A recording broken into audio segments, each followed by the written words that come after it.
In the marble lobby of Crosstech Biomedical, 6-year-old Emma Cross stood frozen among the morning rush. Glass elevators climbed the walls like transparent insects. Polished stone reflected 100 hurrying bodies in business suits and lab coats. The child's mouth hung open, tears streaming down her cheeks, but no sound emerged. Not a whimper, not a gasp, just silence, stark and terrible against the echo of footsteps and the electronic chime of elevator doors. The crowd parted around her the way water flows past stone in a river. No one stopped.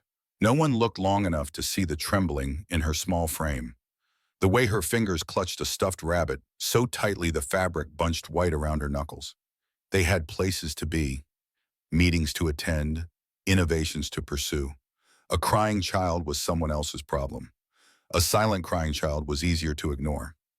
Marcus Reed pushed his cleaning cart across the lobby floor, the wheels squeaking softly against marble. The gray janitor's uniform hung loose on his frame. He'd lost weight over the years, the kind of weight that comes off slowly when a man forgets to care about food. His mop dripped a thin trail of water behind him. He'd been invisible for so long that he'd learned to move through crowds like a ghost, present but unseen, there but not acknowledged. Then he saw her. The little girl stood 20 feet away, trapped in whatever nightmare played behind those woody, terrified eyes. Marcus stopped. His hands moved before his mind fully processed the decision. Slow, deliberate, palms open where she could see them. The signs flowed from his fingers with the muscle memory of a language he'd once taught to hundreds. You are safe. I see you. Emma's eyes locked onto his hands. The motion caught her attention the way a flame draws a moth. Her chest still heaved with silent sobs, but her gaze tracked his fingers as they formed shapes in the air between them. He signed again. Breathe with me. Count to 5. Her small hands lifted, shaking so badly the movements were barely legible. But they were there. Signs, communication, a bridge across the chasm of her terror. Scared, her fingers formed. Too loud. Marcus knelt, bringing himself to her eye level.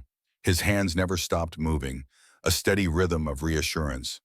I know, but you're not alone. Watch my hands. One breath, then another. The voice tore through the lobby like a knife through silk. Heels clicked rapid fire across marble, growing louder with each step. Don't touch my child! Victoria Cross appeared like a storm given human form.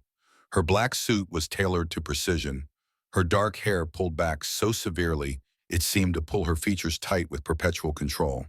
She covered the distance to her daughter in seconds, positioning her body between Marcus and Emma with the fierce instinct of a mother bear.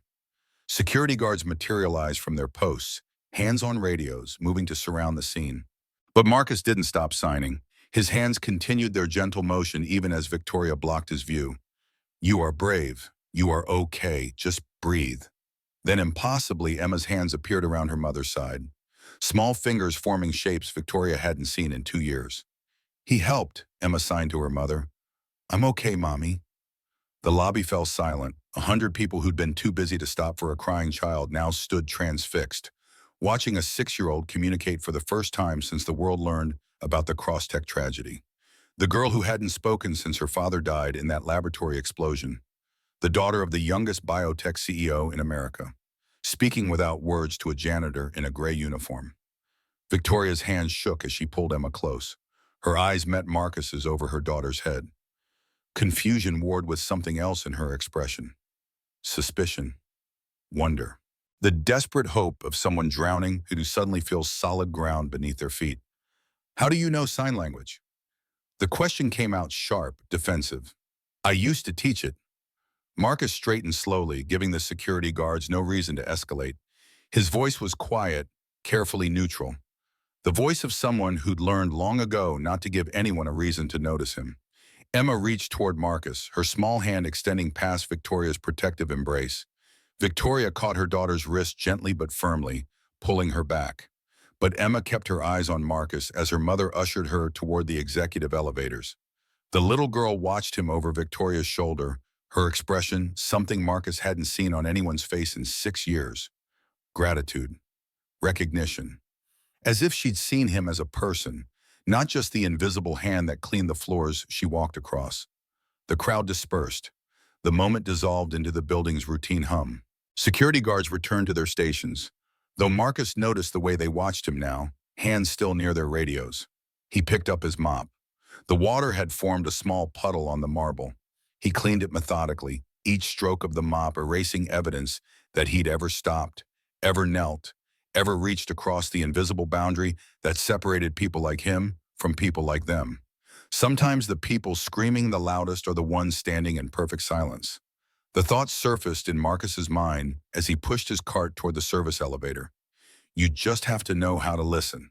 40 floors above the lobby, Victoria Cross stood before floor-to-ceiling windows that framed Seattle like a photograph. Her office occupied the corner of the building, positioned to capture both mountain and water views. Awards lined the walls. Forbes 30 Under 30, Innovator of the Year, Woman in Tech Leadership. Each plaque and trophy represented a milestone, a battle won, a door broken down. They should have felt like victories. Instead, they felt like headstones marking the grave of the woman she used to be. The photograph on her desk showed a different Victoria, younger by only 2 years but aged by lifetimes of grief. James stood beside her in his white lab coat, his arm around her waist, the other hand resting on baby Emma's head. All three of them were laughing. She couldn't remember anymore what had been so funny that day. She'd forgotten the sound of her own genuine laughter. Her assistant appeared in the doorway with an espresso and a leather portfolio.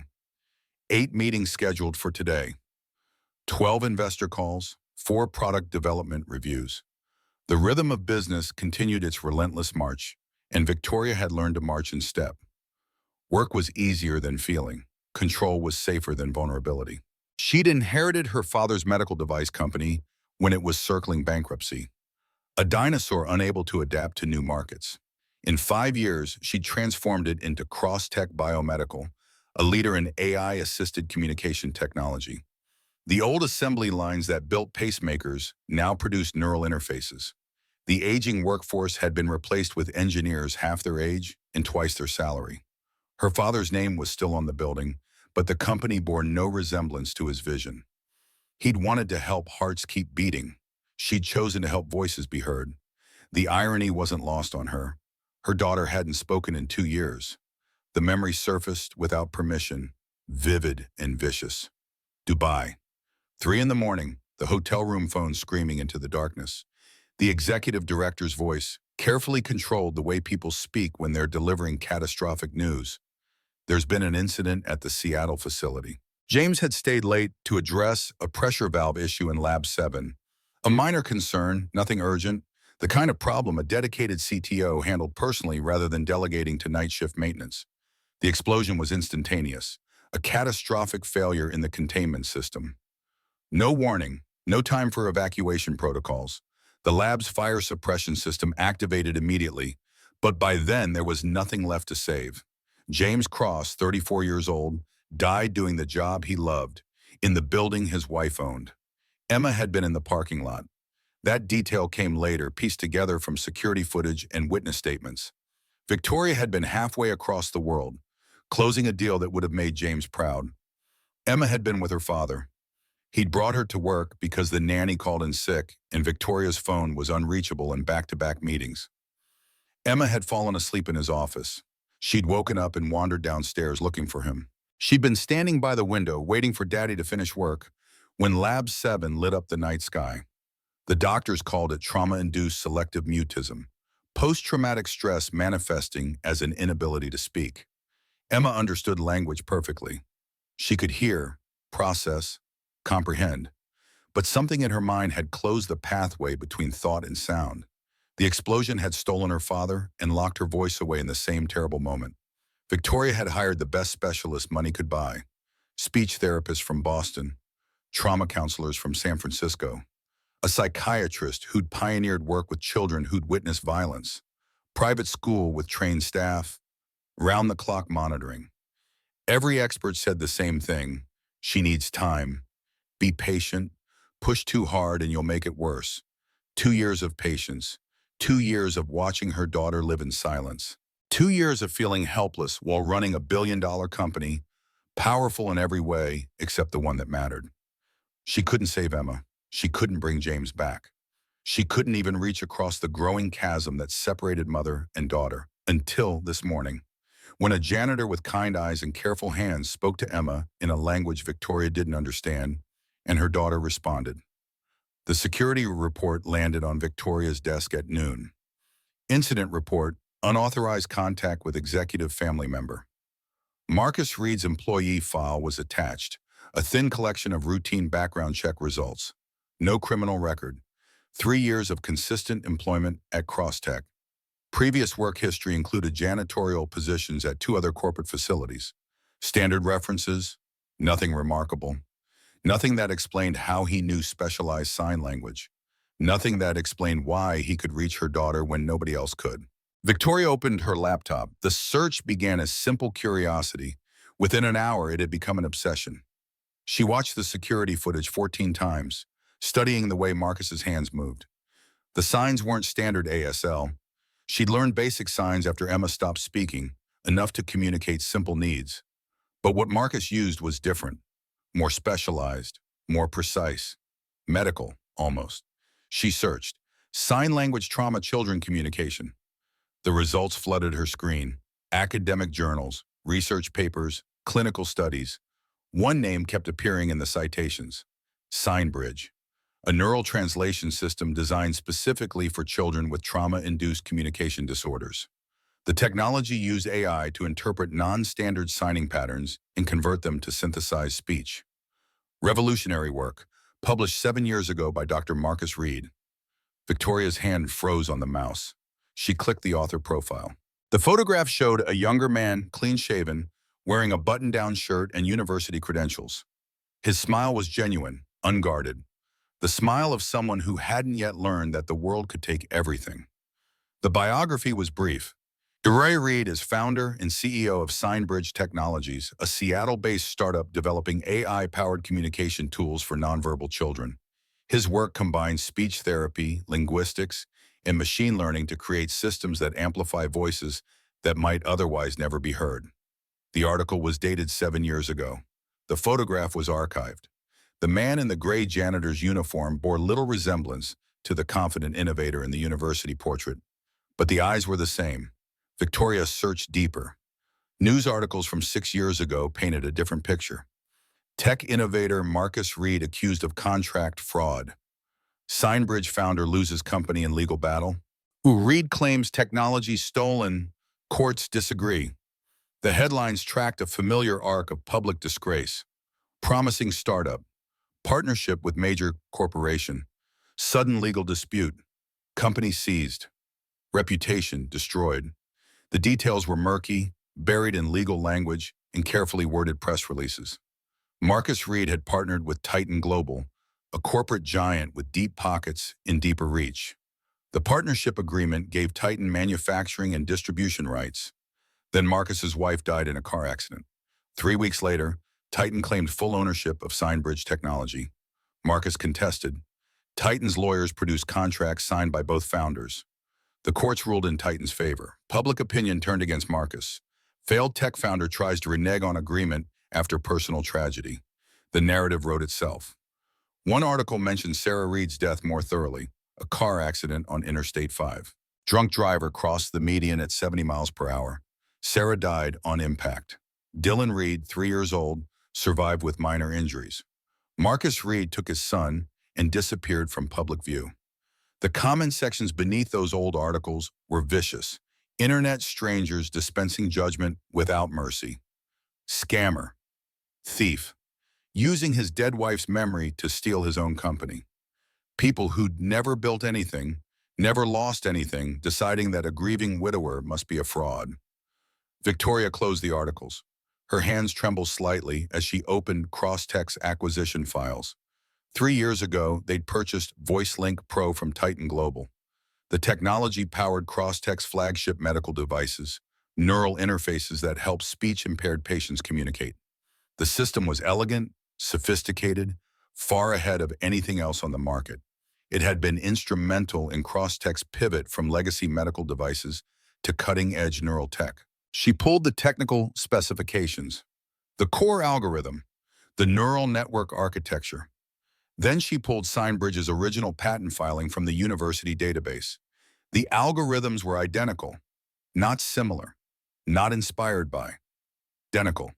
The same neural pathways, the same decision trees, the same revolutionary approach to interpreting non-standard communication patterns. Just renamed, repackaged, sold under Titan's brand. Victoria sat back in her chair.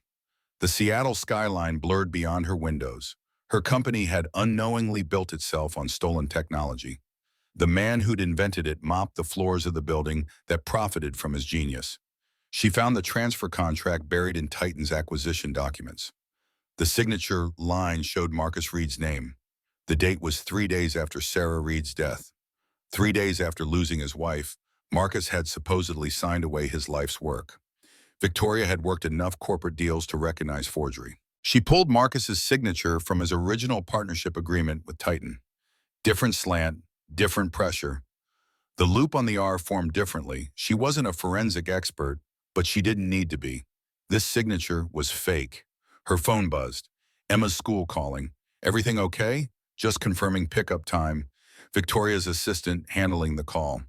The machinery of her carefully controlled life continuing its rotation while her world tilted on its axis. The man who mopped her floors had invented the technology that saved her company. The technology had been stolen through forgery while he was incapacitated by grief. And Victoria's company had purchased it, used it, profited from it for 3 years, never knowing the truth. She thought about Emma standing in that lobby, tears streaming in silence. She thought about Marcus kneeling in his gray uniform, hands moving with gentle precision. She thought about James dead in a lab explosion while she was 8,000 miles away. She thought about all the ways people could be stolen from you. Death, distance, silence, invisible theft executed through legal documents and corporate maneuvering. Darkness had fallen over Seattle by the time Victoria finally left her office. She sat alone in her car in the executive parking garage, engine off, hands on the steering wheel. Emma was home with the security detail and the night nanny, safe, cared for, alone in all the ways that mattered. Victoria pulled Marcus Reed's employee file up on her phone. His address was listed, worker housing complex on the city's east side, the kind of apartment building where people lived when they'd run out of better options. She started her car. The decision felt inevitable, like watching herself from outside her body, observing with detached curiosity as she made choices that would change everything. The rain started before she reached the interstate. By the time she pulled up to Marcus's building, it was pouring. She sat in her car, wipers beating rhythmically, staring at the illuminated windows of ordinary lives. Her phone showed 8 missed calls from the office, 6 urgent emails, a board member demanding a status update on the lobby incident, the machinery of crisis management churning without her. She dialed her house. Emma's night nanny answered. Is she awake? Just finishing homework, Ms. Cross. Put her on. Victoria switched to the video call. Emma's face appeared on screen, solemn and watchful. Victoria signed as she spoke. Do you want to see the man from the lobby? The one who helped you? Emma's expression transformed. The careful mask she wore constantly cracked just enough to let something through.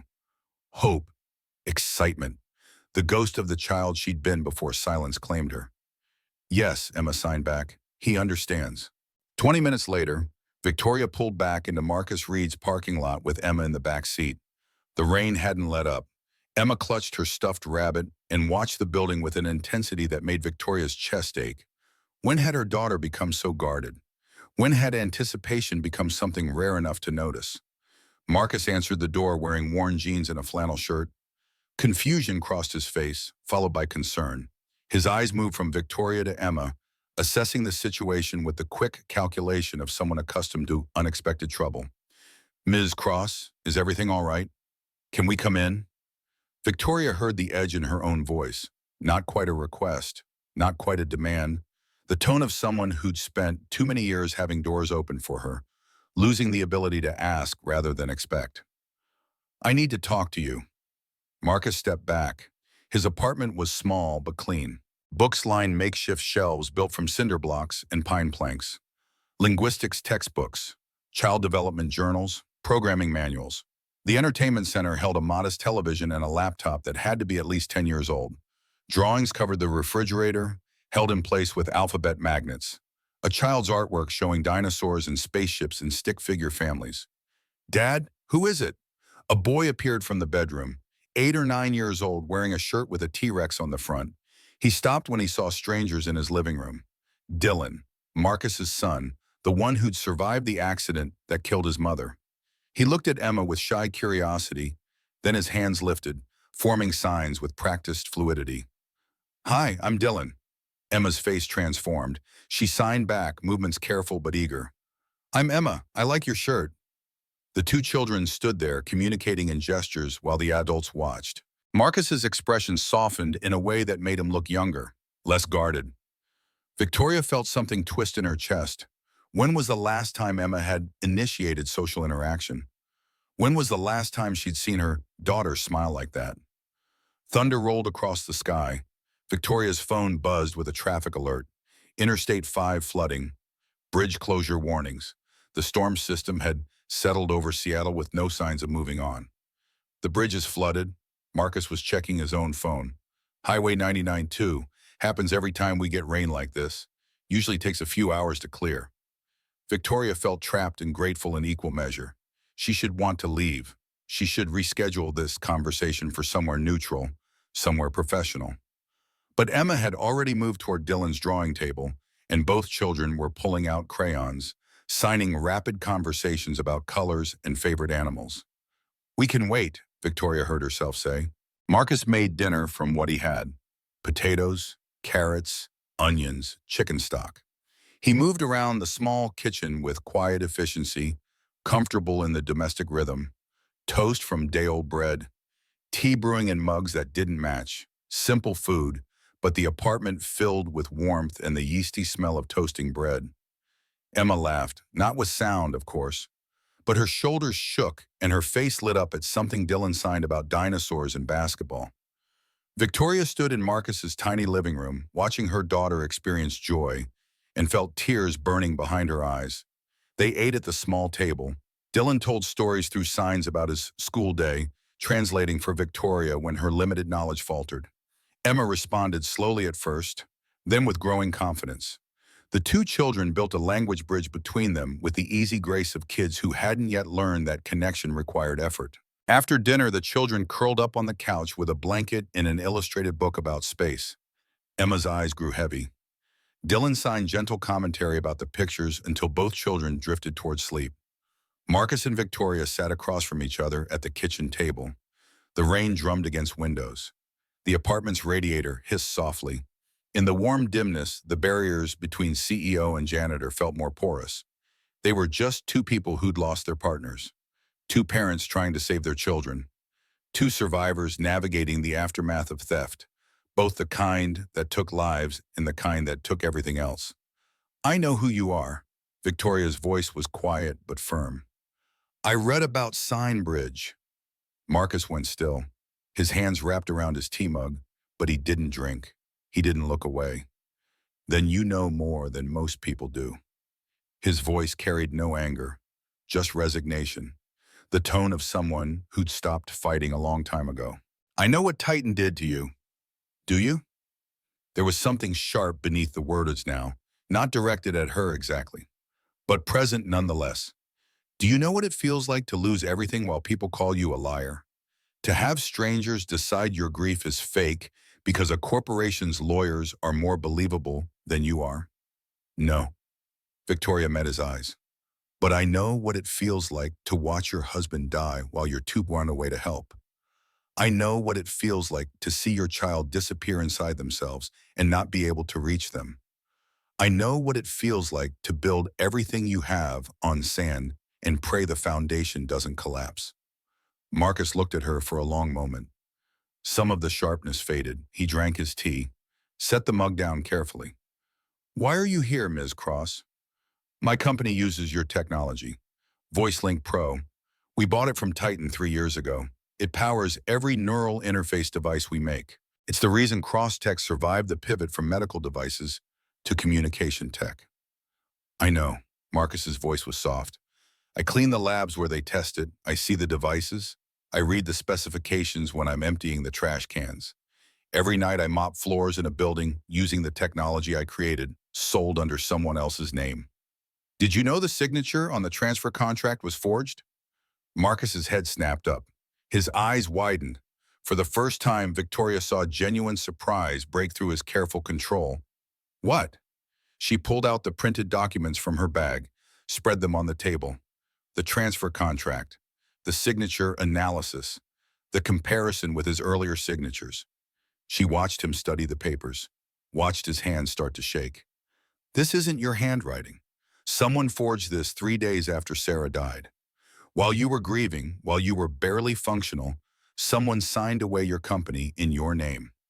Marcus stood abruptly, paced to the window, pressed his hands against the glass like he needed to feel something solid. His shoulders rose and fell with deep breaths. I always thought I must have signed it and blocked it out. I was so broken after Sarah. Those first weeks were a blur. I couldn't remember what I'd eaten, where I'd been. I thought maybe I'd been so desperate to escape, to just make it all stop, that I'd signed without understanding what I was doing. You didn't sign it. Titan stole Signbridge, and I can prove it. Marcus turned. His face was raw with something between rage and relief. The expression of someone who'd carried guilt for 6 years, suddenly discovering it wasn't his to carry. Why are you telling me this? Because it's the truth, and because my company profited from what they did to you. I didn't know, but now I do. I can't unknow it. What do you want from me? Victoria had been asking herself that same question since she got in her car. What did she want? Justice? Redemption? Absolution for building her empire on stolen ground? I don't know yet, but I can't walk away. Not from this, not from you. Marcus moved back to the table, sat down heavily. He looked at his son sleeping on the couch, at Emma curled beside him. Two children who'd lost a parent, finding comfort in shared silence and crude language. They'll destroy you if you go after Titan. You know that, right? They have unlimited resources. They have politicians in their pocket. They've spent 6 years making me the villain. If you challenge them, they'll do the same to you. Let them try, Victoria's voice hardened. I've built a company from nothing. I've buried my husband. I've watched my daughter disappear into silence. Titan doesn't scare me. It should. Maybe, but Emma hasn't been this happy in 2 years. She hasn't communicated like this since James died. You did that in 30 seconds in a lobby. You reached her when an army of specialists couldn't. That's worth fighting for. Marcus looked at her, really looked at her, not as a CEO or as the woman who employed him, but as a person, as someone who understood loss, as someone who'd also learned that sometimes the only choice left was to stop running and start fighting.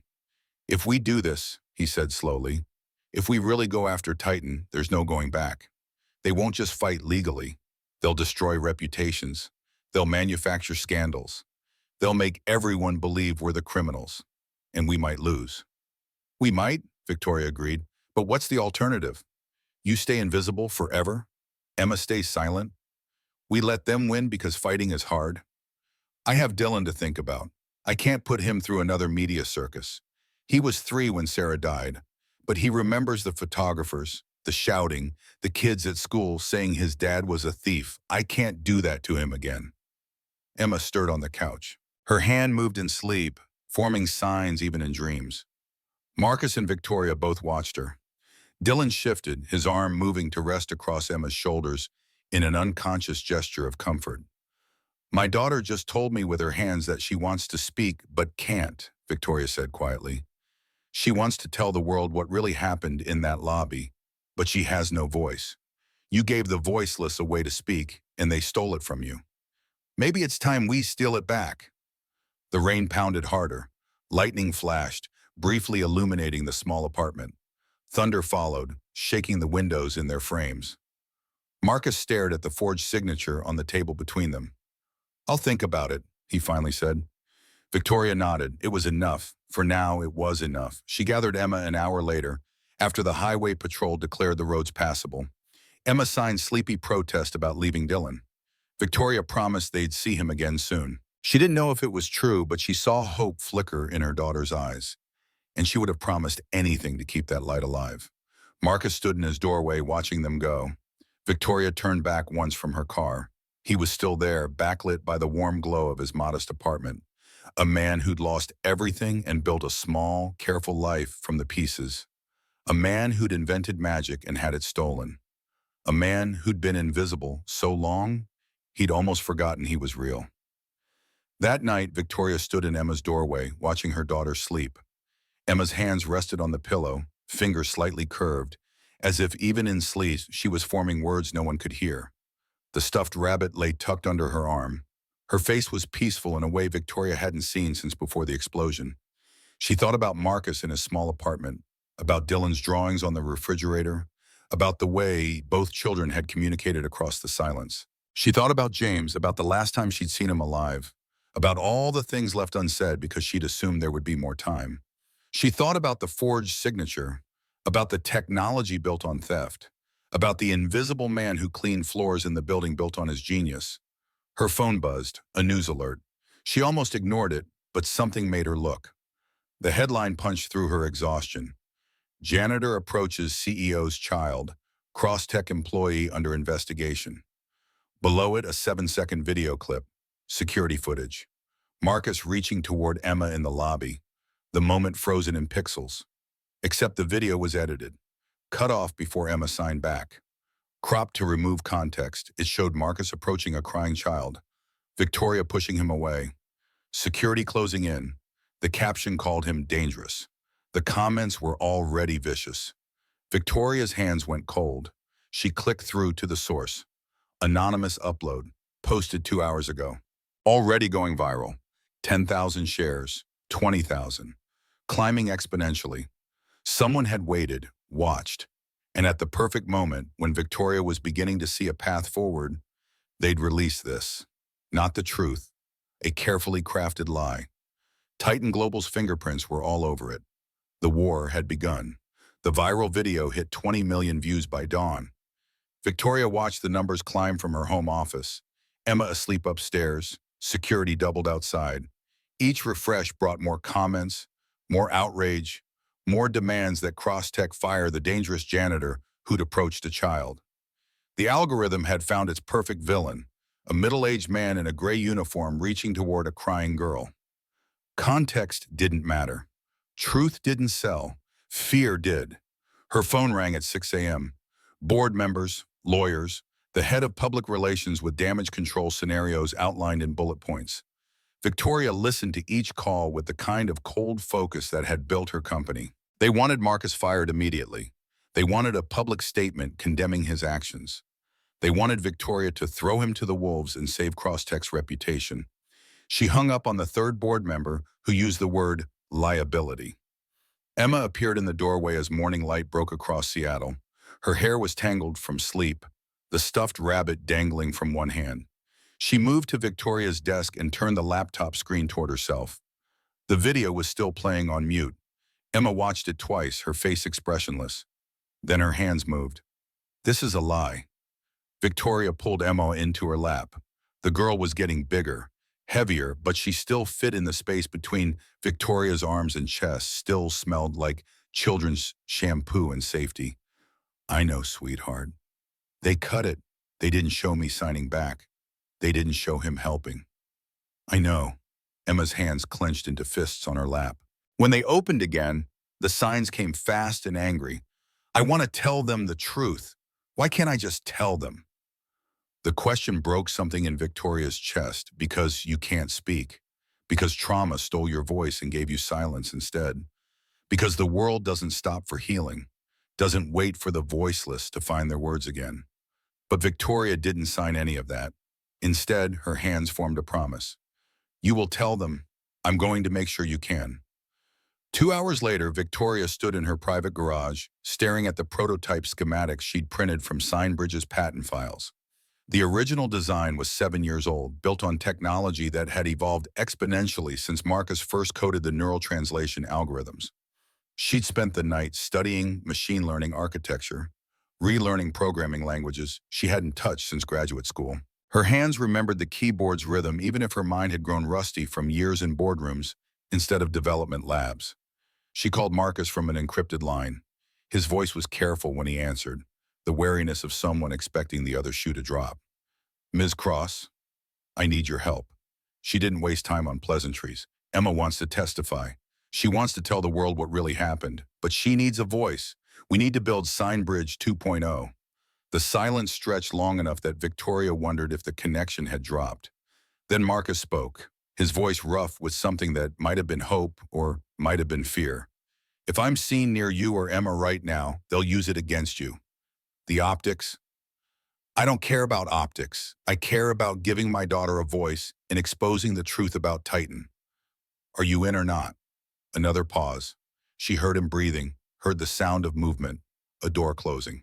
Dylan's at school until 3. I can be there in an hour. Marcus arrived after dark, a precaution they both understood without discussing. He parked 3 blocks away and approached through the service entrance Victoria rarely used. Dylan was with him, the boy carrying a backpack full of homework and looking around Victoria's house with wide eyes that tried not to show amazement. Emma met them at the door, already signing greetings before they'd fully entered. The children disappeared into Emma's room within minutes. Victoria led Marcus to the converted office space where she'd set up a makeshift development lab. 2 high-end computers, 3 monitors, neural interface equipment borrowed from Crosstech's research division. The original Signbridge schematics spread across her desk. Marcus stopped in the doorway. His eyes moved across the setup, cataloging each piece of equipment, each line of code visible on the screens. When he looked at Victoria, his expression held something she couldn't quite name. Grief, maybe, or the ghost of who he'd been before the world took everything. This is 7 years out of date. He moved to the main computer, fingers already reaching for the keyboard. The neural networks have advanced 3 generations since I designed this. The processing requirements alone. Can you update it? His hands hovered over the keys, not quite touching. Yes, but it'll take time. If we work every night for 2 weeks, maybe 3, we could have a functioning prototype, maybe. Then we start tonight. They fell into rhythm like musicians who'd played together before, each anticipating the other's movements. Marcus coded while Victoria handled hardware integration. He explained the neural pathways in language stripped of unnecessary jargon, and she absorbed it with the quick comprehension of someone who'd built a career on understanding complex systems fast. They worked past midnight, fueled by coffee that grew cold in forgotten mugs, and the shared understanding that they were building something that mattered. Dylan fell asleep on Victoria's couch around 10, his math homework incomplete beside him. Emma lasted until 11, fighting to keep her eyes open, wanting to be part of whatever magic the adults were creating. Victoria carried her daughter to bed while Marcus covered Dylan with a blanket and dimmed the lights. When Victoria returned to the makeshift lab, Marcus was staring at the screen with the intensity of someone seeing ghosts in the code. His fingers moved across the keyboard, updating algorithms he'd written when his wife was alive, when his son was a toddler, when his future held promise instead of janitorial shifts and invisibility. This section here, he pointed to a block of code. Sarah wrote this part. She was better with the linguistic pattern recognition than I was. She understood how children's minds work, how they build language structures before they can articulate them. Victoria pulled up a chair beside him. Tell me about her. Marcus's hands stilled on the keyboard. For a moment, Victoria thought he'd refuse. Then he spoke, his voice soft enough that it felt like a confession. She taught at a school for deaf children. That's how we met. I was doing my clinical practicum in speech therapy, and she was the only teacher who didn't look at those kids like they were broken. She saw them as whole people who just communicated differently. His fingers traced the lines of code his dead wife had written. She believed every child deserved to be heard, in whatever language they spoke. Sign, speech, silence. It didn't matter. The message was what counted. She would have loved Emma. Yeah, she would have. Marcus returned to coding, but his movements were gentler now, reverent almost. Signbridge was supposed to be her legacy. Help kids like the ones she taught every day. Give them a bridge between their world and the hearing world. Instead, it became the thing that killed her. Victoria's hands stilled on the hardware she'd been configuring. The accident wasn't your fault. Wasn't it? If I hadn't partnered with Titan, if I'd kept Signbridge small and independent, Sarah wouldn't have been driving to their corporate office that day. she wouldn't have been on that highway at that hour. Some drunk asshole wouldn't have crossed the median and his voice cracked. He stopped talking abruptly, jaw clenched tight. Victoria understood the weight of that guilt. She'd carried its twins since the night James died. If I hadn't been in Dubai, if I'd been home, if I'd told him not to work late, if I'd prioritized my family over one more deal, the if-onlys could bury you alive if you let them. My husband died because I built a company that needed him to work late fixing problems I was too far away to notice. The words came out harder than she intended. I was closing a deal that would make us millions while he was bleeding out in a laboratory explosion. I got on that plane to Dubai, knowing Emma would miss me, knowing James would handle everything alone, and I went anyway because the business needed me. Except the business didn't need me. My family did, and I chose wrong. Marcus looked at her, really looked at her, the way he had in his apartment during the rainstorm, seeing past the CEO armor to the woman drowning in guilt underneath. We can't fix the past, he said quietly, but maybe we can fix what they broke, build something that helps other people's kids, even if we can't save our own partners. Victoria nodded. They returned to work.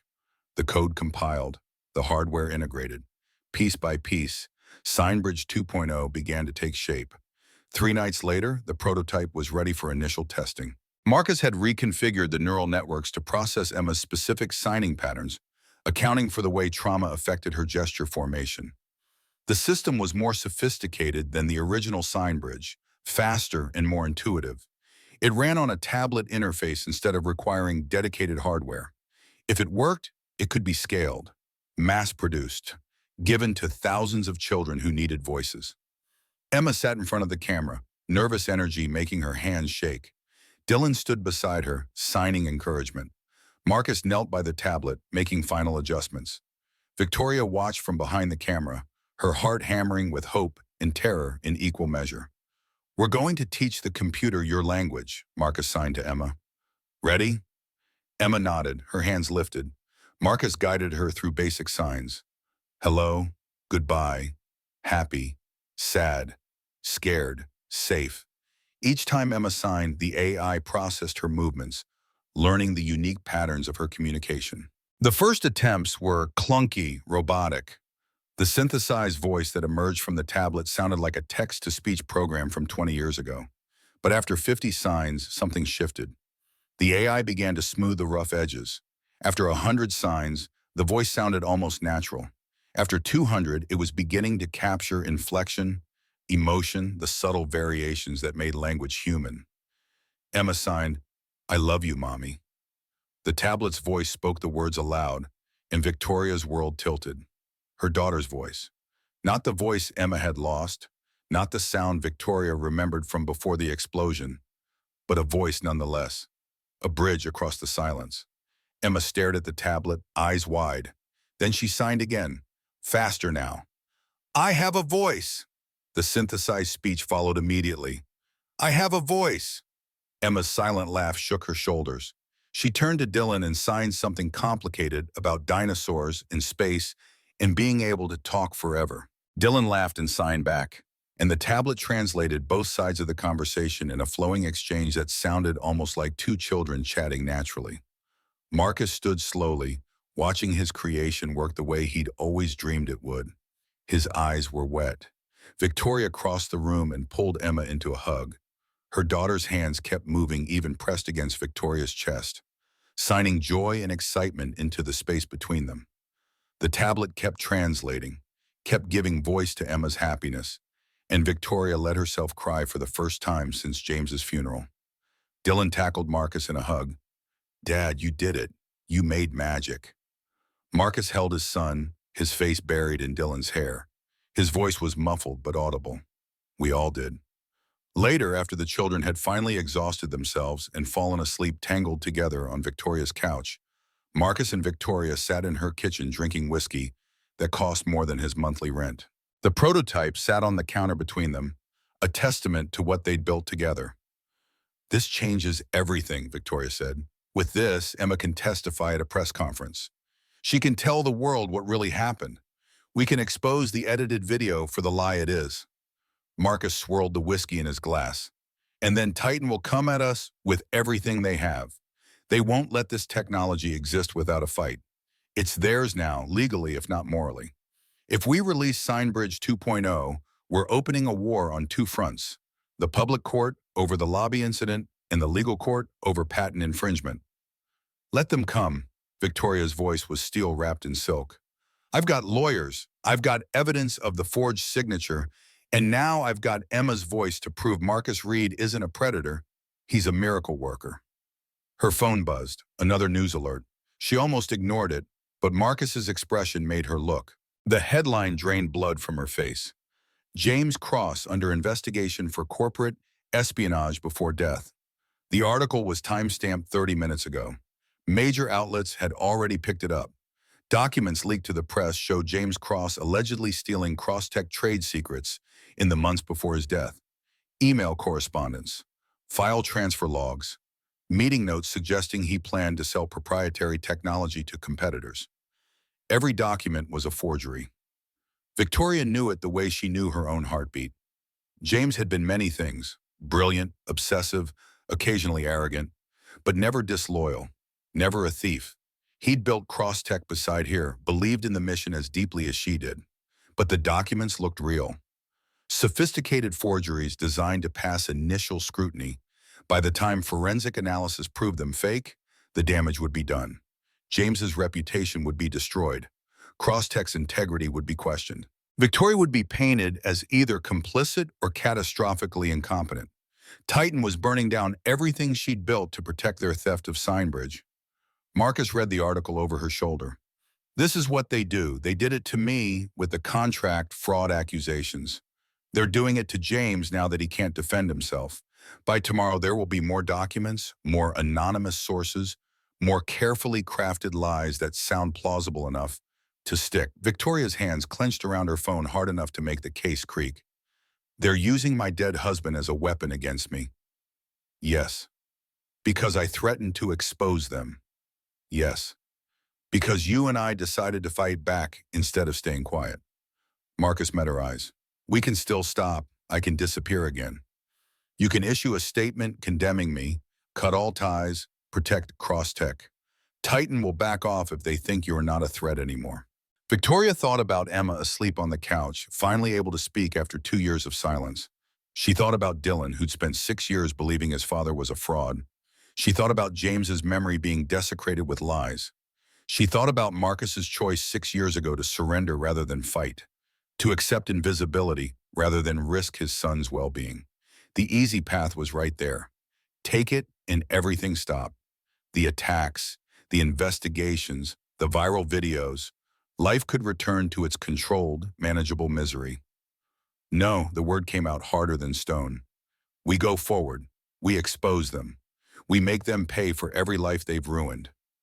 Marcus studied her face. You'll lose everything. Maybe, but I'll lose it fighting. That counts for something. The board called an emergency meeting for the following morning. Victoria arrived to find 9 members already seated, their faces grim. The leaked documents about James were displayed on the conference room screen, blown up large enough that every forged signature was visible. Richard Sutton, the oldest board member and her father's former partner, spoke first. His voice carried the weight of institutional authority and barely concealed condescension. Victoria, we need to discuss damage control. These allegations against James are lies. Victoria remained standing, refusing the chair they'd left empty for her at the table. Every document is forged. James never stole anything from this company. He died protecting it. The forensic analysis will take weeks. Sutton's tone suggested he was explaining basic concepts to a slow child. In the meantime, our stock is in freefall. Investors are demanding answers. We need to issue a statement distancing Crosstech from these allegations. Would distancing how? By calling my dead husband a thief to save our stock price? By acknowledging the investigation and promising full cooperation with authorities. Another board member, Patricia Chen, pushed a prepared statement across the table. This language preserves plausible deniability while showing we take the accusations seriously. Victoria skimmed the statement. It was a masterclass in corporate equivocation, carefully worded to avoid direct accusation while implying guilt. James Cross's actions are under review. Crosstech maintains the highest ethical standards and will cooperate fully with any investigation. The company cannot comment on ongoing legal matters, but takes these allegations with utmost seriousness. Translation: James might have been a criminal, but Crosstech is clean. Blame the dead man. She tore the paper in half. We're not throwing James under the bus to appease Titan Global. The room went silent. Sutton's face flushed red. Titan? What does Titan have to do with everything? Victoria pulled out her own documents. The forged sign bridge transfer contract. The signature analysis. The patent comparison showing VoiceLink Pro was identical to stolen technology. Titan Global committed fraud 6 years ago to steal technology from Marcus Reed. Crosstech unknowingly purchased that stolen technology. Now Titan is manufacturing evidence against James because I threatened to expose them. She laid it all out. The timeline, the proof, the connection between the lobby video going viral and the James allegations dropping the same week. Titan's pattern of destroying anyone who challenged them. Sutton's face went from red to purple. Are you seriously suggesting we go to war with a Fortune 500 company over a janitor's conspiracy theory? I'm suggesting we stand up for the truth. James was murdered. The room erupted. Multiple board members talking over each other, Chen demanding evidence, Sutton threatening to call for a vote of no confidence, others trying to restore order. Victoria waited for the chaos to settle. When she spoke again, her voice cut through the noise like a blade.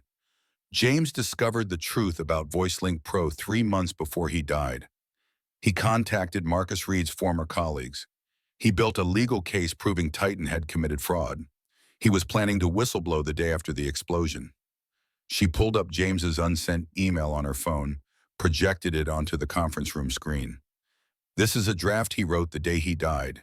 He never sent it because someone disabled the lab's safety system remotely and killed him first. The email read like a message from beyond the grave. James explaining what he'd found, naming Titan's fraud, warning Victoria that if she was reading this draft instead of receiving it properly, something had happened to him, telling her to finish what he started, telling her he loved her and Emma, always. The room fell silent. Several board members stared at the screen, faces pale. Sutton looked like he'd been punched. Do you have proof the explosion wasn't an accident? Chen's voice was careful now, legal instinct overriding corporate reflex. I have safety override logs showing the system was disabled 10 minutes before the explosion. I have James's research into Titan's fraud. I have a pattern of Titan destroying everyone who threatens their stolen technology. I don't have a smoking gun, but I have enough to demand an FBI investigation. And if you're wrong, Sutton had recovered his authoritative tone. If this is grief and paranoia instead of evidence, you'll destroy Crosstech pursuing a vendetta against our largest technology partner. Victoria met his eyes. I'm not wrong, and we're going public with everything in 3 days at a press conference.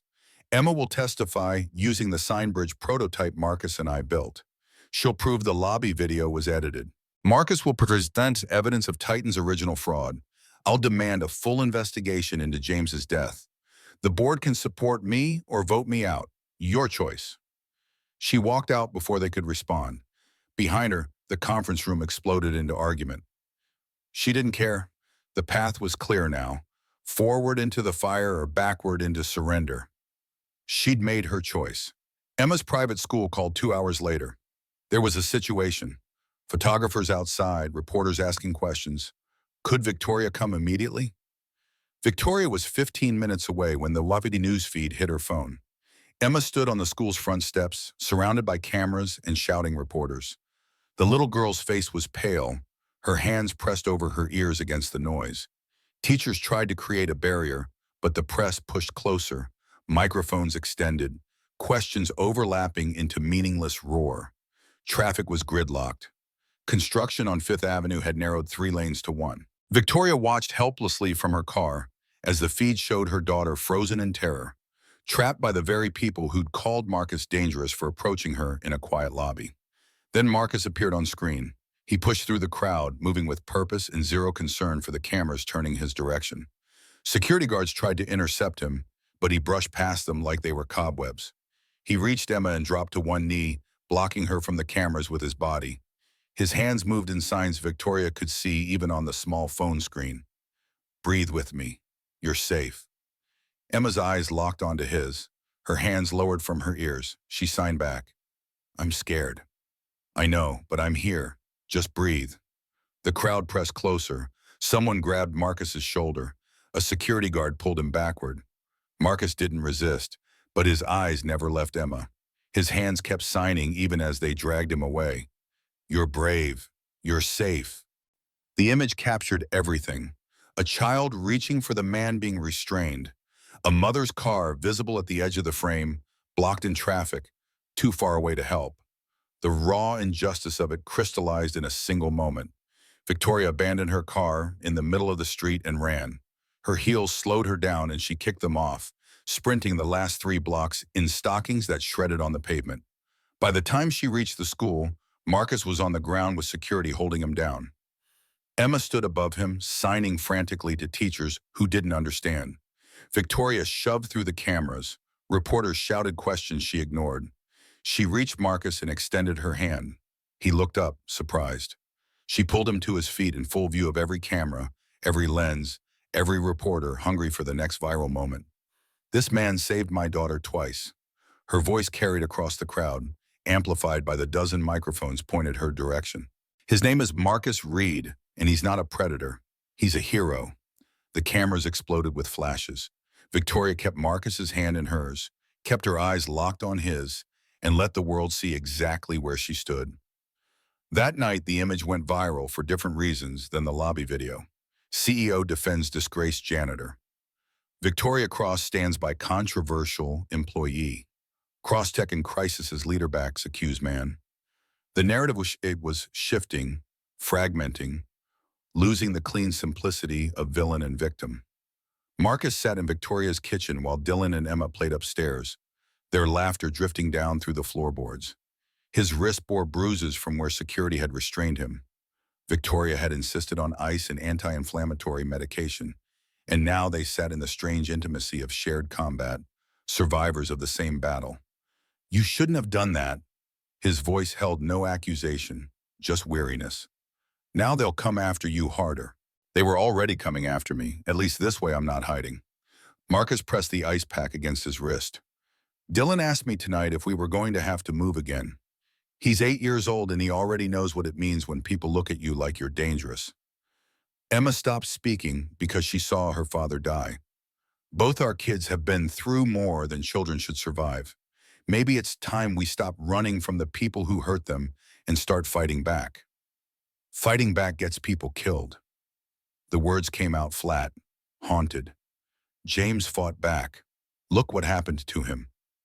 Victoria's hands tightened around her coffee mug. You think Titan killed James? I think James asked questions about technology they'd stolen. I think he threatened to expose them. I think 2 weeks later he was dead in an explosion caused by safety systems that mysteriously failed. Marcus looked at her. I think if we push hard enough, they'll do the same to us. Then we push harder than they can handle. We go public before they can prepare.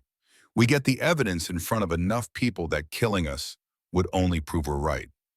That's not how corporate warfare works. They won't kill you. They'll destroy your reputation, drain your resources, make your life so unbearable that you'll beg them to stop.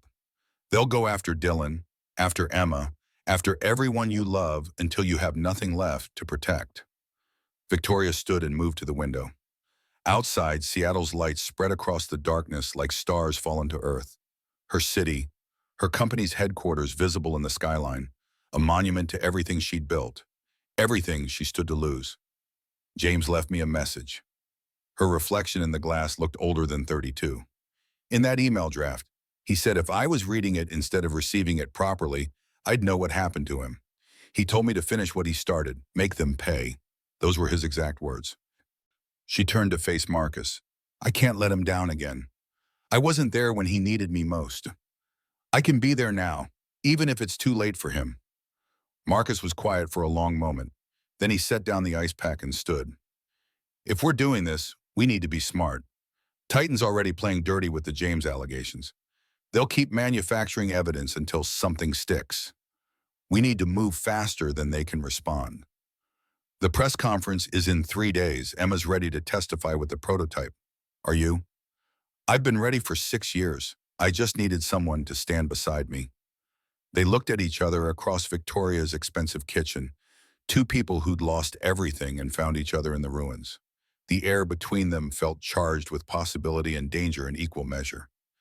Victoria took a step closer. Marcus didn't move away. Thank you. Her voice was softer now. For saving Emma today. For building this with me. For not running when running would have been easier. Thank you for seeing me. Marcus's response was equally quiet. For 6 years I've been invisible. You looked at me and saw a person worth fighting for. That's not something I can repay. You already did. You gave Emma her voice back. The moment stretched. Victoria was aware of everything. The distance between them, the way Marcus's eyes held hers, the slight lean of his body toward her like gravity pulling planets into orbit. Her heart hammered against her ribs. She hadn't felt this kind of pull since before James died. Hadn't let herself feel anything except grief and guilt in the crushing weight of responsibility. She stepped back. The spell broke. Marcus exhaled slowly and Victoria wondered if he'd been holding his breath too. I should get Dylan home. His voice was rough. School tomorrow.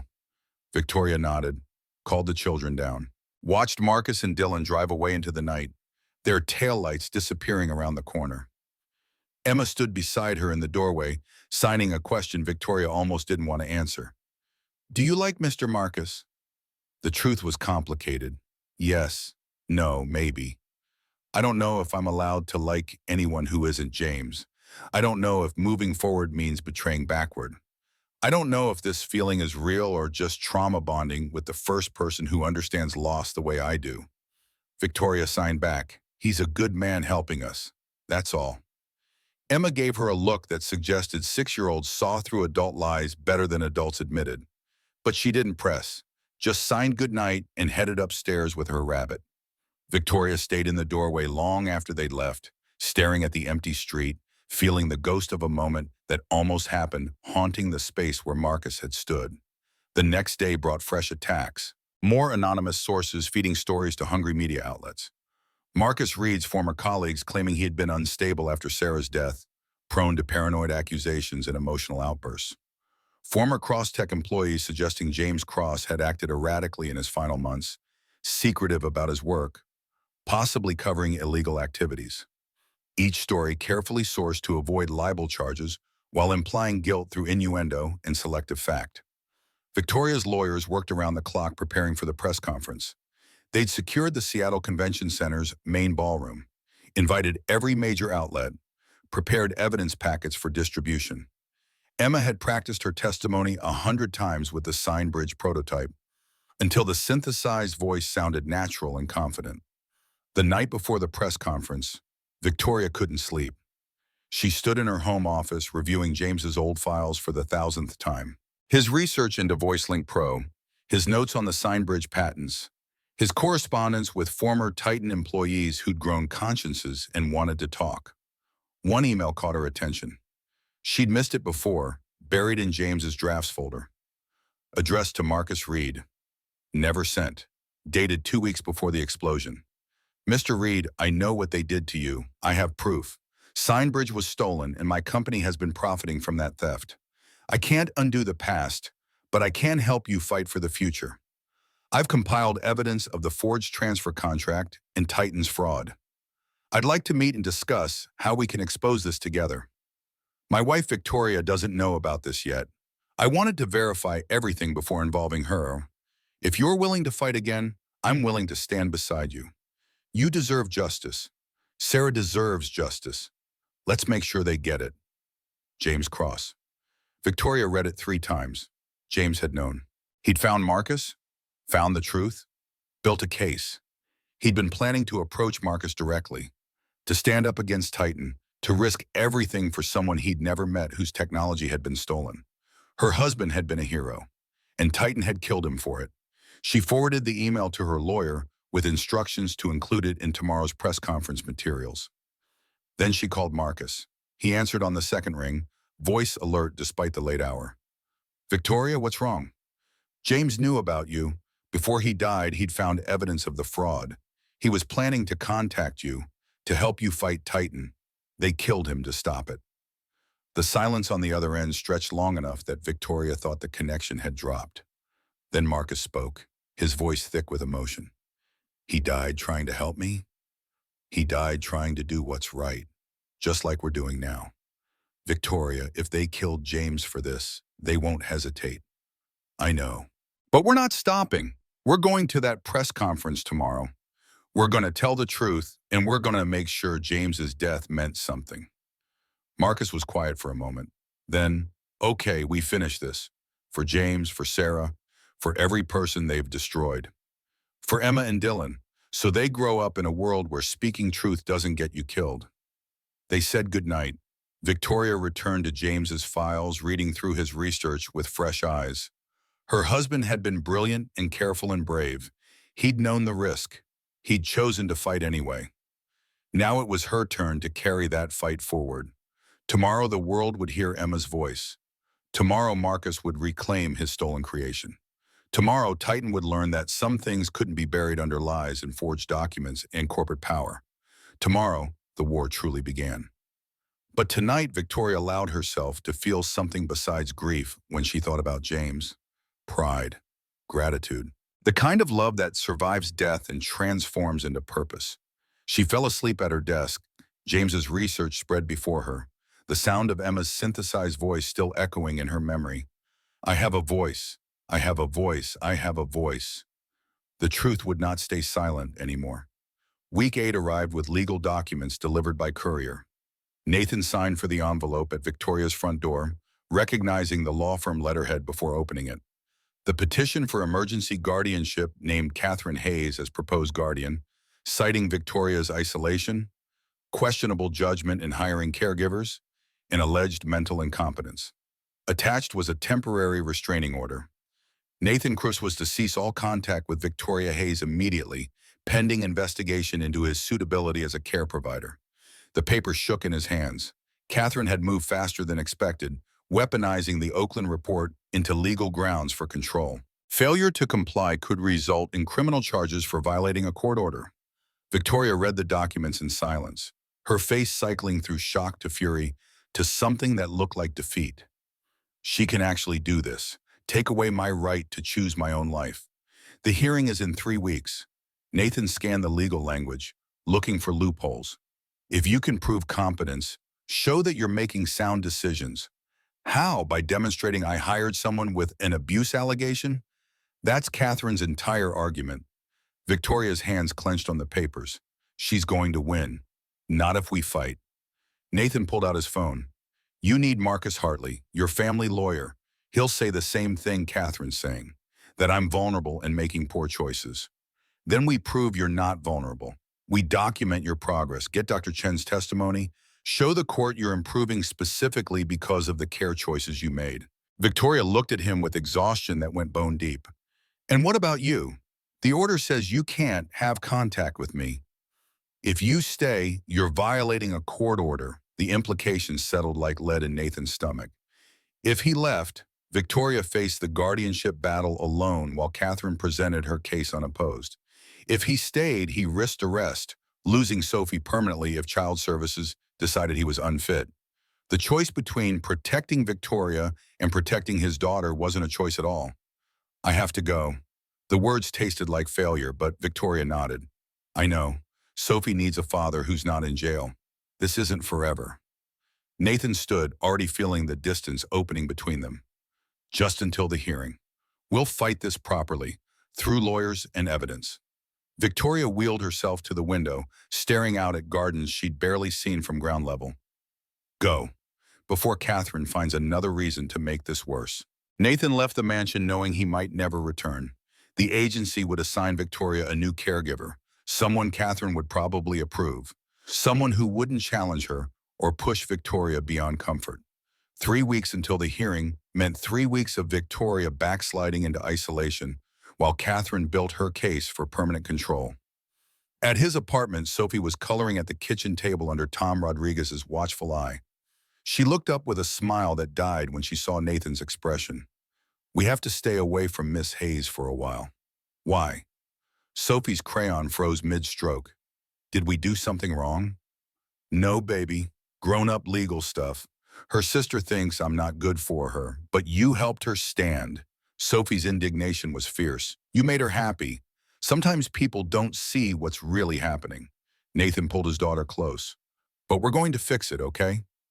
The next 3 weeks passed in slow agony. Nathan found work at a hardware store, minimum wage and mindless, stocking shelves and avoiding thoughts of Victoria alone in that cold mansion. Tom brought news occasionally. Dr. Chen still came for therapy sessions, but reported Victoria's motivation had evaporated. The temporary caregiver lasted 4 days before quitting. Victoria refused a replacement. Sophie drew pictures of dragons and knights that she couldn't deliver, stacking them on her dresser like prayers.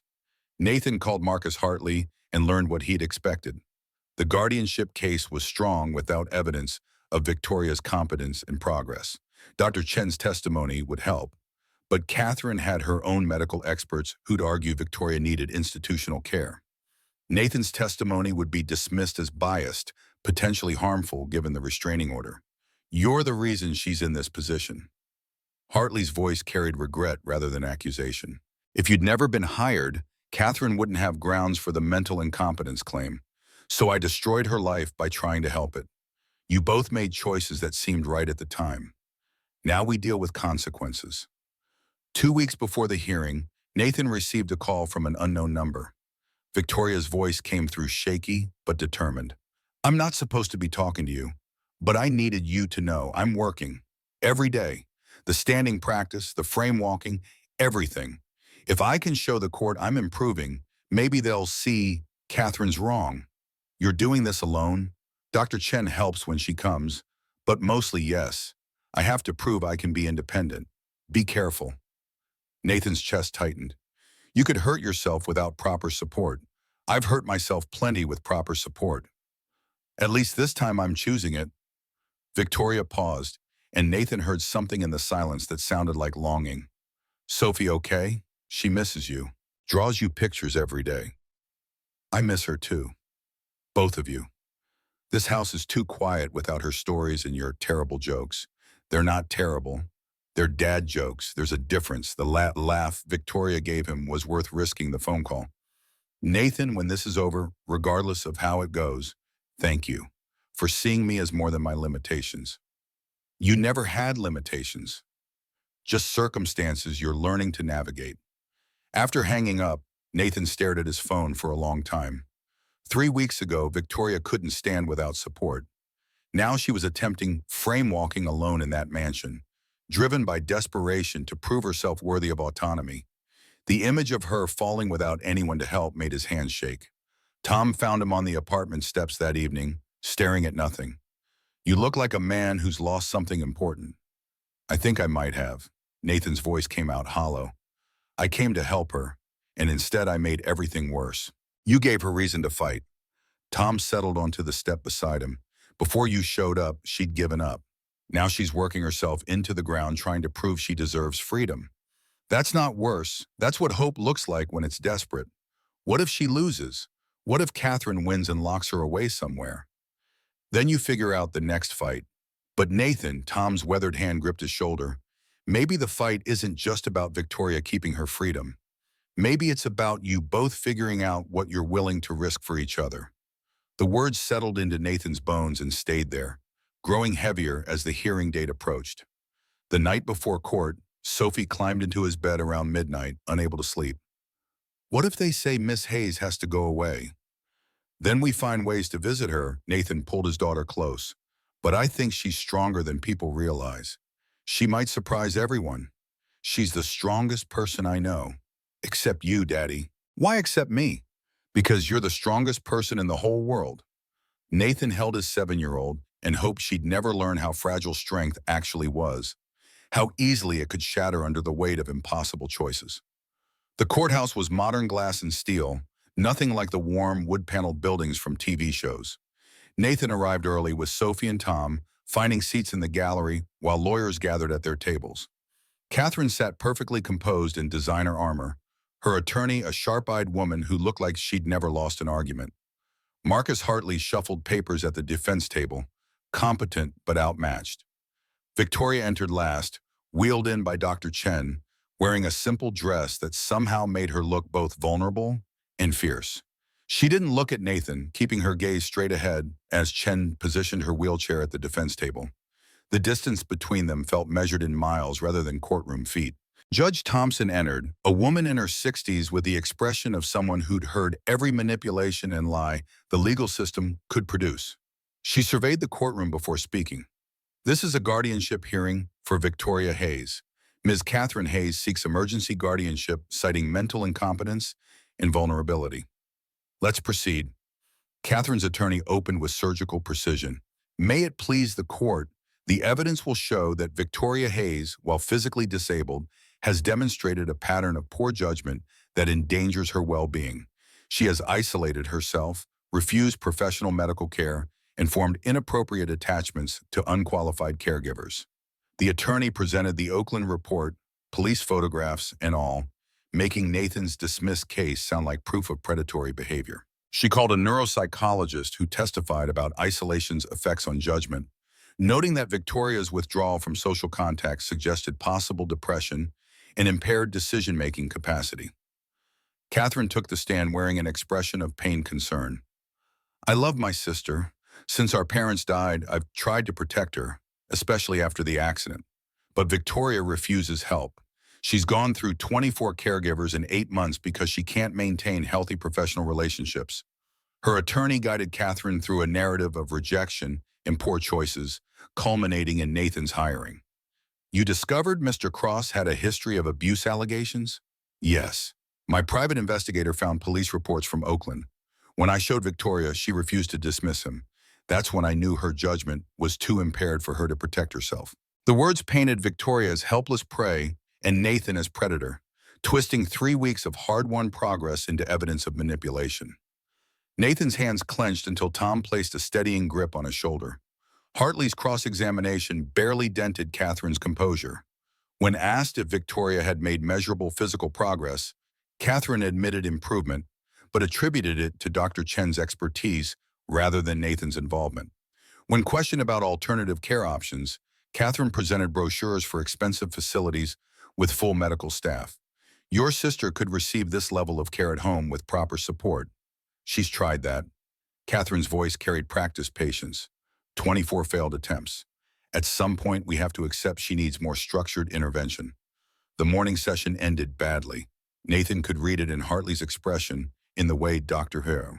Chen's jaw tightened, in Victoria's rigid posture as they wheeled her to a private room during recess.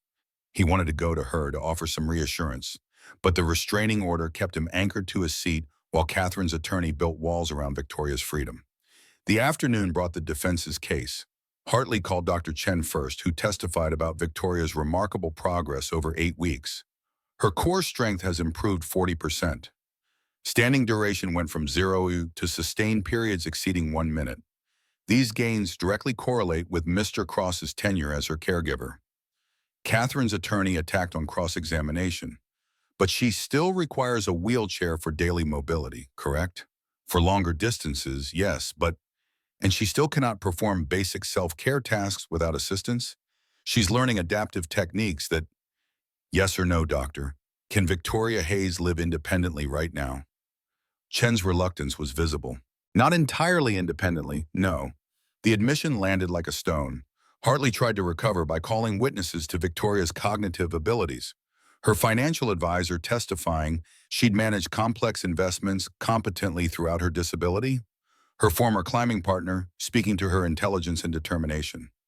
But Catherine's attorney made each witness acknowledge Victoria's isolation, her limited social contact, her dependency on paid caregivers. When Hartley announced Nathan as the next witness, Catherine's attorney objected.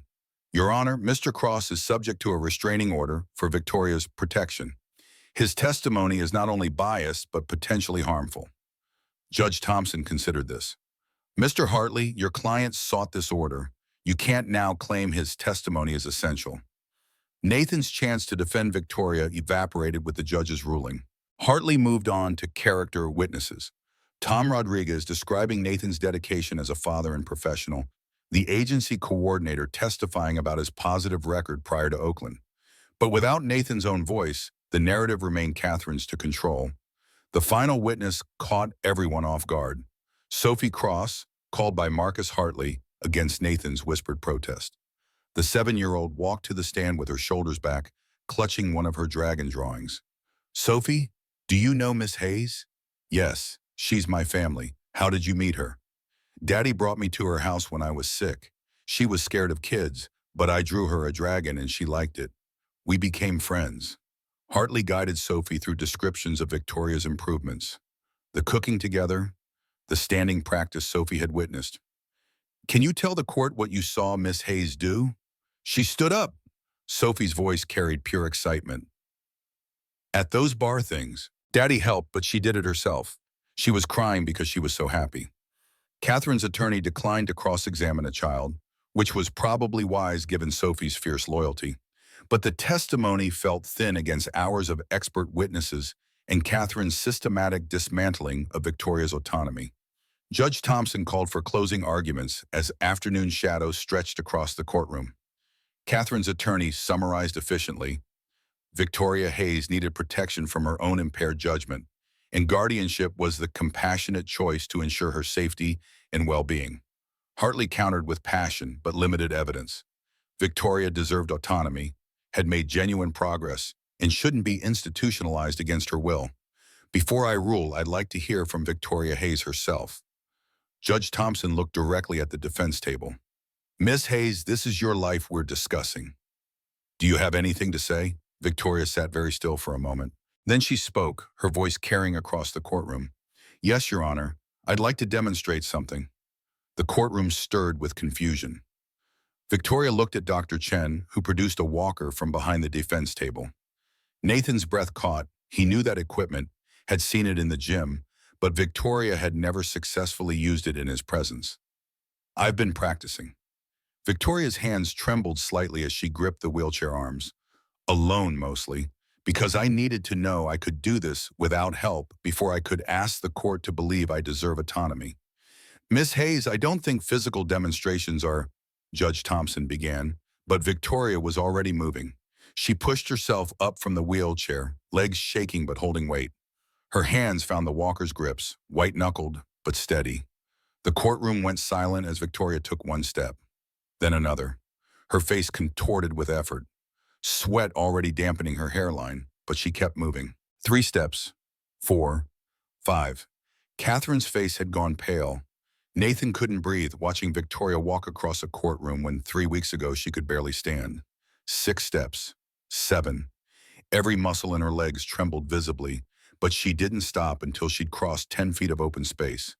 Then she turned, showing the court her face, and spoke between gasps for air. I did this.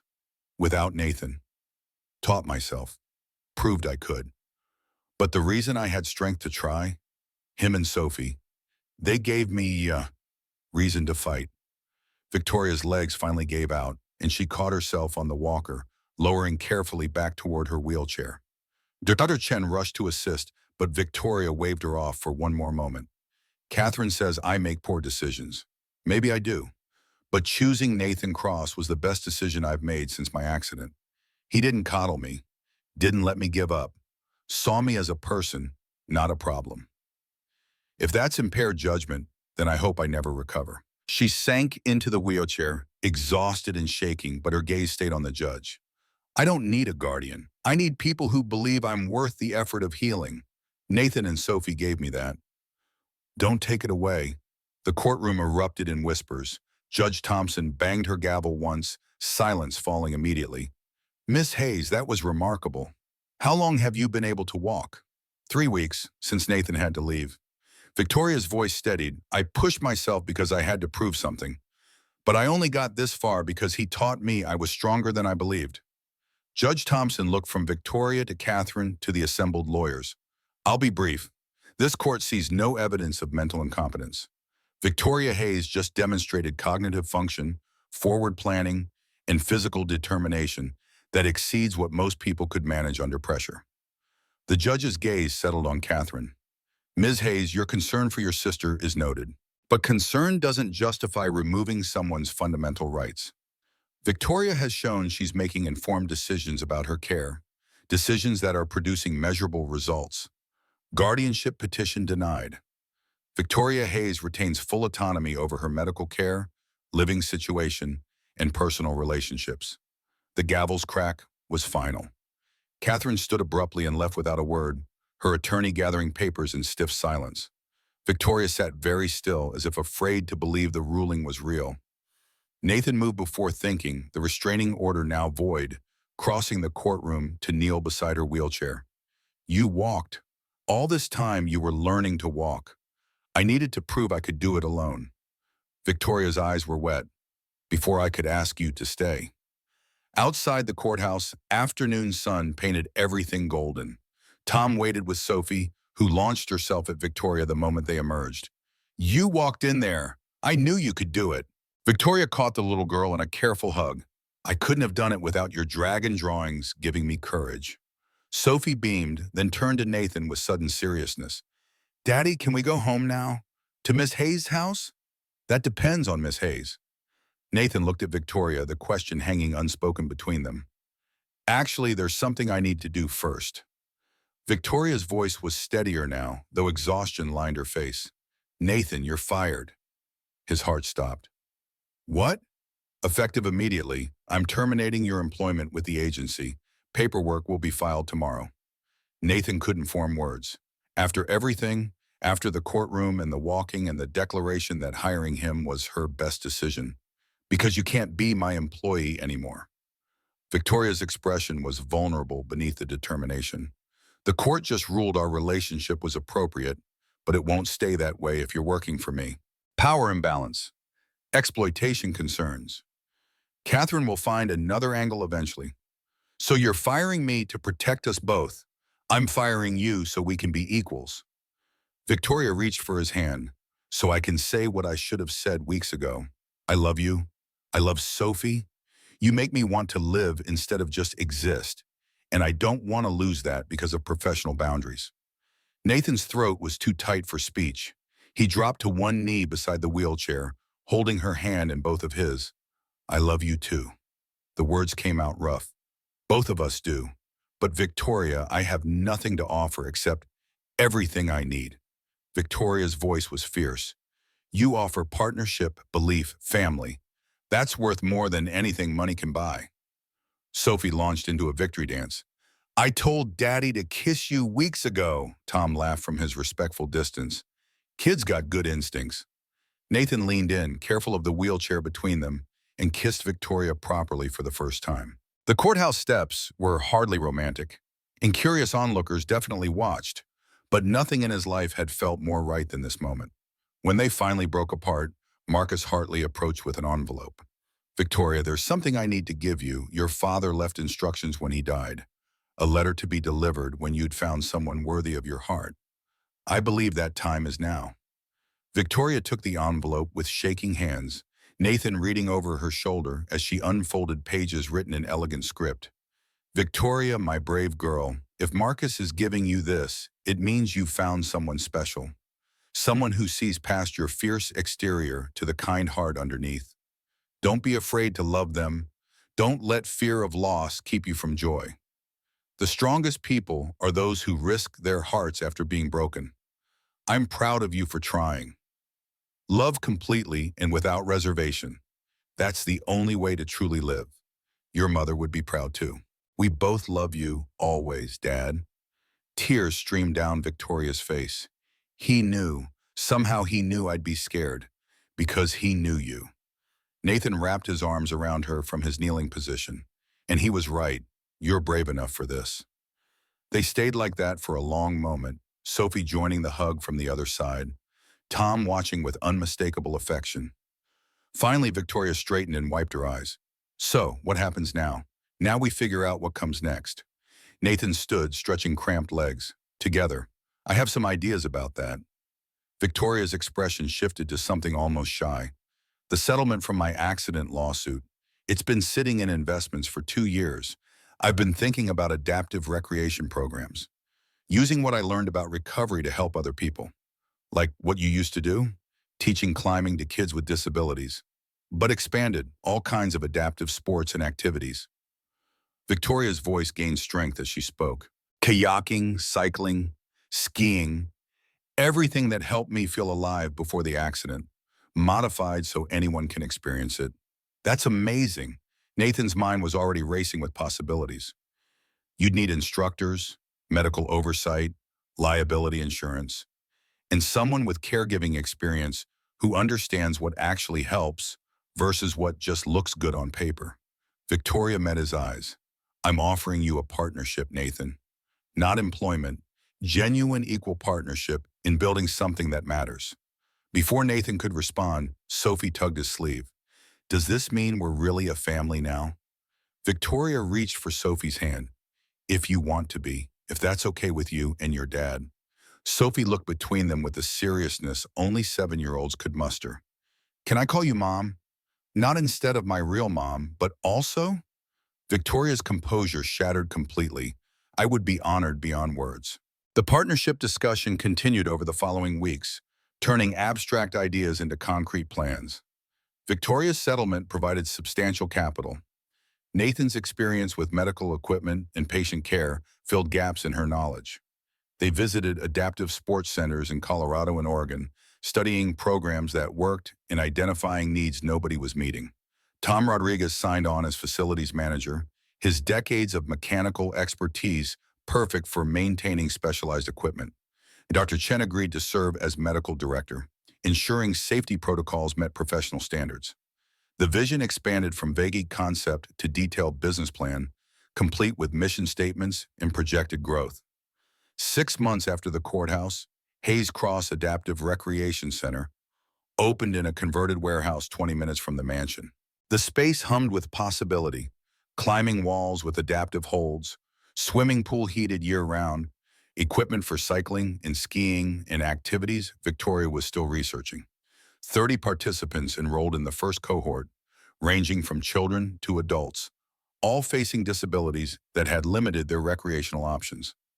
The opening ceremony drew local news coverage and community leaders, but Victoria's speech stayed focused on personal experience rather than inspiration. 2 years ago, I thought my active life was over. One man refused to let me believe that. Now we're building a place where nobody has to face limitations alone. Nathan added his own remarks, talking about dignity and partnership and the importance of seeing people as capable rather than broken. Sophie helped cut the ribbon, her dragon drawings decorating the facility's entrance hall.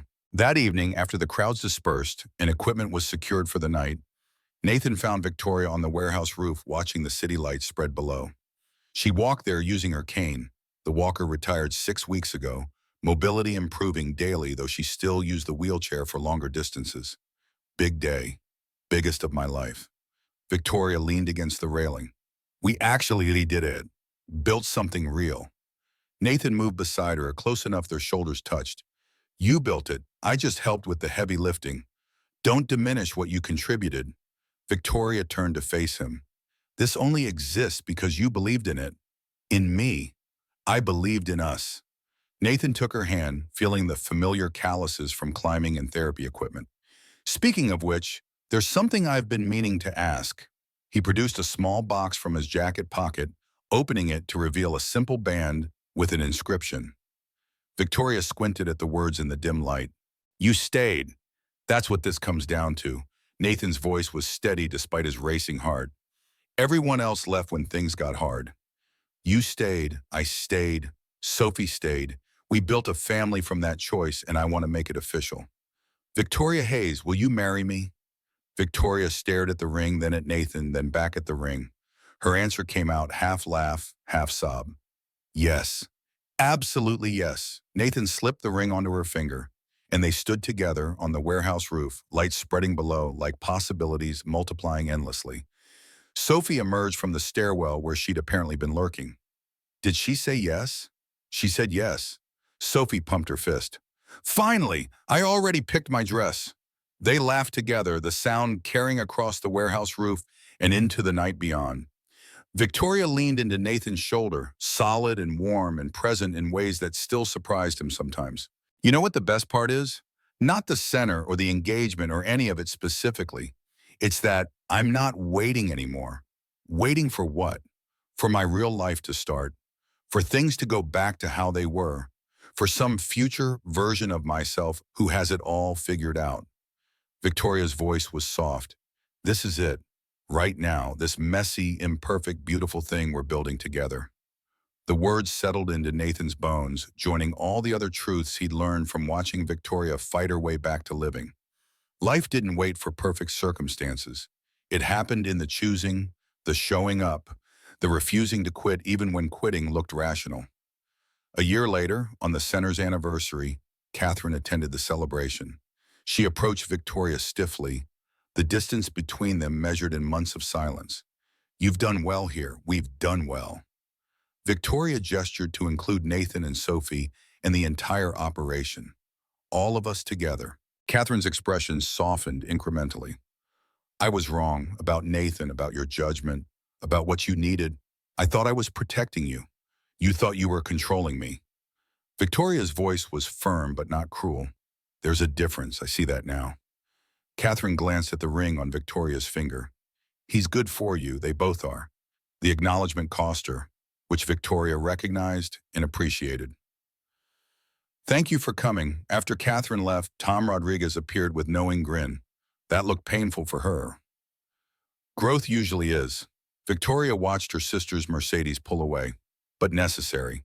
The center's second year brought expansion, satellite programs in 3 cities, partnerships with hospitals and rehabilitation facilities, recognition from national adaptive sports organizations.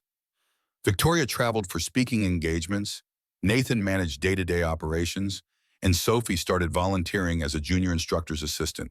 Their wedding took place on the warehouse roof where Nathan had proposed, surrounded by family and friends and participants whose lives had changed through the program. Sophie served as both flower girl and ring bearer, insisting on wearing dragon wings over her dress. Tom walked Victoria down the aisle, her father's role claimed by the man who'd supported their family through every challenge. The ceremony was simple, vows written by the couple and delivered without professional polish. Nathan promised to stay even when things got hard, to believe in Victoria when she couldn't believe in herself, to build a life worthy of Sophie's trust. Victoria promised to choose courage over fear, partnership over isolation, and to see Nathan's strength even when he felt weak. When the officiant pronounced them married, Sophie cheered loud enough to startle birds from nearby trees. The reception featured adaptive sports demonstrations, stories from participants, and dancing that accommodated every mobility level. Derek Mitchell sent flowers with a note congratulating them both, gracious in defeat. Catherine gave a toast that surprised everyone with its genuine warmth. Late in the evening, Nathan found Victoria in the climbing gym, looking up at the adaptive walls they'd designed together. She'd climbed earlier that day for the first time since her accident, making it 15 feet with specialized equipment and a patient instructor. Thinking about going higher, thinking about how far we've come. Victoria's hand found his. A year ago, I couldn't stand. Now I'm climbing and married and running a business that helps people. It doesn't feel real sometimes. It's real. Nathan pulled her close, their rings catching light from the gym's overhead bulbs. We made it real by refusing to give up. You made it real by showing up that first day and not running when I threw pills at you. Best decision I ever made, taking that job. Best decision I ever made was letting you stay. Victoria leaned into him, solid and warm and fully present. Even though I tried really hard to make you leave, you had to test whether I'd actually stay. I understood that. They stood together in the climbing gym, surrounded by equipment that helped people reach heights they thought were lost forever. Outside, their wedding reception continued, laughter and music drifting through open windows. Sophie's voice rose above the noise, probably dancing with Tom Rodriguez or showing off to other children. You know what Sophie asked me yesterday? Victoria's voice was thoughtful. She wanted to know if we could adopt more kids, give her siblings who need families like we needed each other. What did you tell her? That we'd talk about it, together. Because that's how families work. Nobody makes big decisions alone. Nathan kissed her forehead, breathing in the moment and everything it represented. Broken people finding each other and building something stronger than either could manage independently. A 7-year-old girl who'd lost her mother learning to trust again. A woman who'd lost mobility, discovering she'd never lost her strength. I love you. The words were simple but contained multitudes. Everything you were, everything you are, everything we're becoming together. Victoria turned to face him fully, standing on legs that worked through will and practice and refusing to accept limitations as permanent. I love you too, for staying when leaving would have been easier, for seeing possibility when I could only see loss. They kissed in the climbing gym while their wedding reception continued outside, and Nathan thought about the mansion 3 years ago, where a bitter woman had thrown pills at him to test if he'd quit. She'd been testing wrong. The question wasn't whether he'd quit, but whether he'd see past her anger to the person underneath who desperately needed someone to stay. He'd stayed. She'd stayed. Sophie had stayed. And from that simple choice, everything else had grown. The future spread before them now, full of possibilities they'd build together. More programs, maybe more children, certainly more challenges that would test their partnership. But Nathan had learned something essential over the past 3 years. Love wasn't about perfect circumstances or easy choices. It was about showing up consistently, believing when belief was hard, choosing each other even when fear suggested otherwise. Victoria took his hand and led him back toward the reception, her gait steady even without assistive devices. Behind them, the climbing walls rose toward ceiling heights she'd reach again someday. Not because she needed to prove anything anymore, but because some mountains were worth climbing simply for the joy of movement and possibility. The warehouse doors opened onto celebration. Their family and community gathered to witness this next chapter. Sophie spotted them and waved frantically, dragon's wings flapping with enthusiasm. Tom raised a glass in toast. Dr. Chen smiled from her conversation with other medical professionals. This was it. Not the life Victoria had planned before her accident, not the future Nathan had imagined after Claire's death, but something better precisely because it was built from broken pieces and second chances. Adaptive, resilient, stronger for having survived the fall and learned to stand again. They stepped into the celebration together, ready for whatever came next, knowing that as long as they chose each other daily, they could weather any challenge. The warehouse echoed with laughter and music and the sound of people discovering they were capable of more than they'd believed possible. And in the entrance hall, Sophie's original dragon drawing still hung in a place of honor. Ember the dragon helping a knight in a wheelchair have adventures. The image that had started everything, reminding them all that everyone needs help sometimes. And asking for it isn't weakness, but wisdom. Home wasn't a place. It was choosing to stay, day after difficult day, building something worth keeping, even when keeping it required everything you had to give. Nathan and Victoria had found that home in each other, and nothing would ever make them let go.